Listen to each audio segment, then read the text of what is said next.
Hey guys, and welcome back to our YouTube channel. Today I'm going to be doing a video solo for you guys. I'm going to be talking all about my 5STRANDS intolerance test and showing you guys my results and just giving you guys a little bit of information on my end. This video is not sponsored in any way, shape, or form.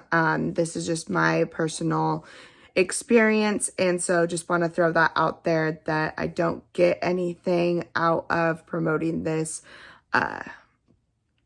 test. I just personally really enjoyed it and found that it was very informative. So if you guys are interested in seeing what my intolerance test looked like, go ahead and stay tuned and let's get this started.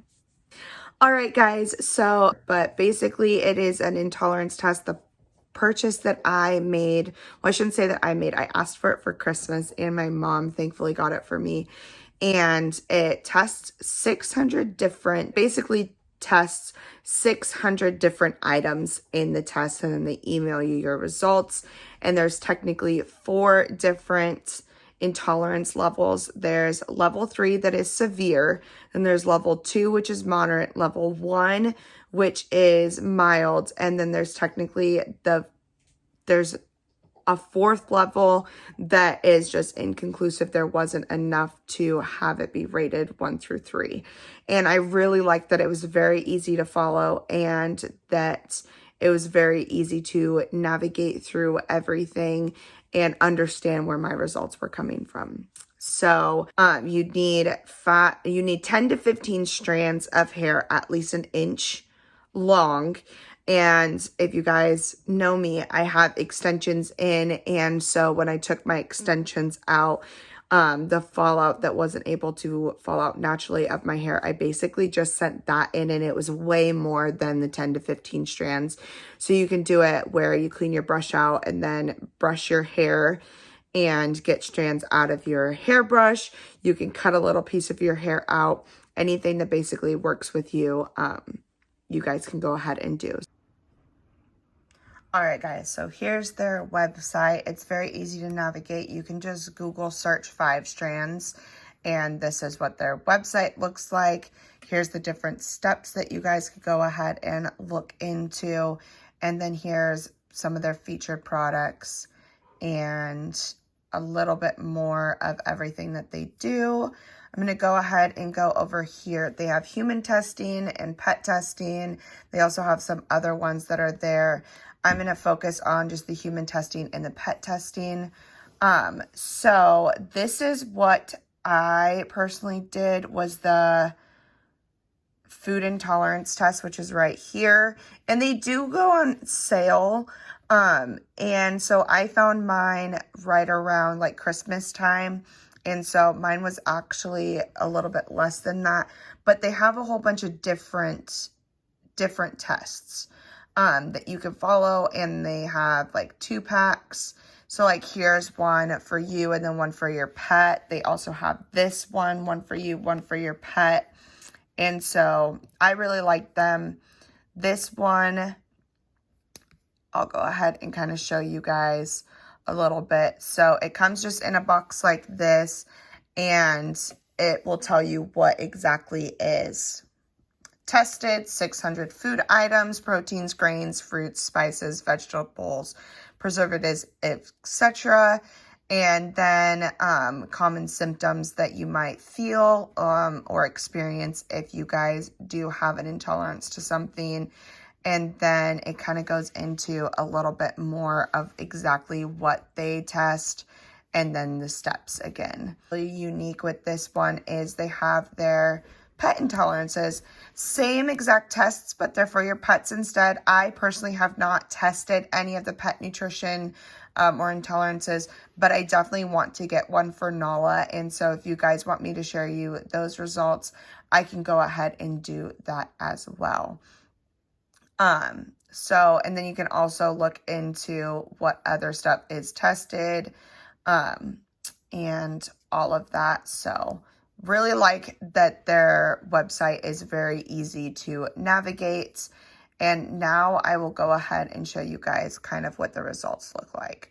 So you get these emailed to you, and I really like that it comes to my email because I was actually in California when I got my results, and it was very easy to follow in the PDF file that they send to you. So like I was saying previously, the 3 different levels, and then the insignificant response. And then they also give you a little bit of how to interpret it very easily up here. And then it also tells you right in here ways to do like your elimination plan. So I thought that that was really helpful. I need to be better about doing the elimination plan. But getting into kind of what the results look like, they come in just a big, huge list like this with your levels on this side with the color corresponding to it. And then it tells you what category it's in and then the item that it's in. So I can see, like, just looking right off the bat that there's a lot of acidity regulators that I am intolerant to, which I thought was very helpful, like the citric acid right here. And then it goes into anti-caking agents, and then it goes into antioxidants. And a lot of the first couple categories, like, I don't really understand too much in all honesty, but they're still very informative. And then next it goes into beverages. So starting out with, it goes in alphabetical order too. So if you think that you want to find something pretty easily, like if you know, it's really easy to find it. You'll see that there's not a lot of dairy products in the beverages with the milk because there's a whole dairy section. So just going down here, you can see how you're affected by beverages that you like to drink. And so next going into here's the coatings, and then here's all the dairy stuff. So I already figured that I was like lactose intolerant or like dairy intolerant. So it was cool to see that there was different cheeses that I should stay away from. And then getting up to here, you can see the creams. I'm still mildly intolerant to lactose. And then, but like cow's milk is a level 3, evaporated milk is a level 1, goat milk, sheep's milk, sour cream, all of that. Dairy product wise, I should try to stay away from if I can. And then next you get into emulsifiers, which again, I don't necessarily understand everything that goes into them, but there's quite a long list of emulsifiers. And then you get into all your fats. So next you have flavor enhancers, which there's a lot that I'm intolerant to. Not a lot, but they're the ones that I am, they're level 3. And then you have your food dyes, which was kind of cool to see because there's a lot of food dyes in a lot of different drinks. And then you get into fruits, which I did not realize how many fruits I should be wary about eating because I just thought that it was like fruit is fruit. There's different apples that I shouldn't eat. My husband is actually allergic to bananas, we think. So I want him to take this and see if he gets a level 3 for bananas, because right now mine's a level 1.